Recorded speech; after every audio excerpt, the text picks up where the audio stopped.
আজকে আবারও আমরা দুজন যাচ্ছি কিছু জিনিসপত্র কিনতে, আর বিশেষ করে আমাদের একটা চার্জার ফ্যান ছিল, ওই ফ্যানটি সারতে।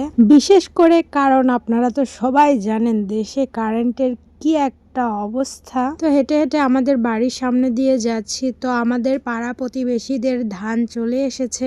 এইবার ধানের ফলন মাশাআল্লাহ সবারই অনেক ভালো হয়েছে, কিন্তু সেই হিসাবে ধানের দাম খুবই কম। এইবার কৃষকদের যে কি হবে আল্লাহই ভালো জানে। আমাদের বাড়ির সামনে যে বটতলা আছে, সে বটতলা এসে দাঁড়াইছি, এত বাতাস হচ্ছে। আমাদের এলাকায় এত বাতাস হয় এই ধানের সময় করে। শীতের পরপরই দক্ষিণা বাতাস শুরু হয়, আর আমাদের বাড়িতে এত বাতাস লাগে সব সময়, অনেক অনেক বাতাস। আর কিছুদিন পর থেকেই বর্ষাকাল চলে আসবে, আর আমাদের চলন বিল ভরে যাবে একদম পানিতে।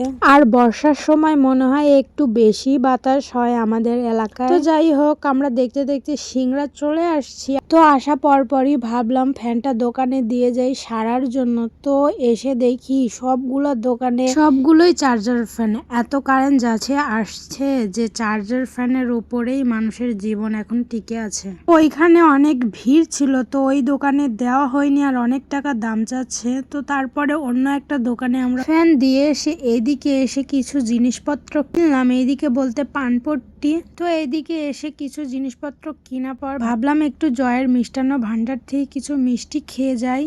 এবং কালকে আমি কিছু দই ভরতে চাচ্ছিলাম, তাই জন্য আমরা একটা ছোট বাটির দই কিনলাম। তো অনেকেই বলতে পারেন যে দই ভরবেই তো আবার কিনলো কেন? কারণ যে আমরা দুধ দিয়ে দই ভরি, দুধ জাল দেওয়ার পর যে দইটা আমরা কিনলাম, ওই দইয়ের লাগার দিতে হয়, আমাদের আঞ্চলিক ভাষায় লাগারই বলে। তো আমাদের সবগুলো কাজ শেষ হয়ে গিয়েছে, তো এই দোকানেই আমরা ফ্যান সারতে দিয়েছিলাম। তো এসে দেখি আমাদের ফ্যান সারা শেষ। তো তোমাদের ভাইয়ের একটু কাজ ছিল, তো আমি সেই জন্য এই দোকানে একটু সময় বসেছিলাম। সে কিছু কিনতে গিয়েছিল। আমার হাঁটতে কিংবা একটু দাঁড়ায় থাকতে ভালো লাগছিল না, এত গরম বাহিরে। তো আমি একটু দোকানে কিছু সময় বসেছিলাম। তো সে আসার পর আমরা বাড়ির উদ্দেশ্যে রওনা দিয়ে দিলাম। তো আজকের জন্য চলে যাচ্ছি। ধন্যবাদ, সবাই ভালো থাকবেন।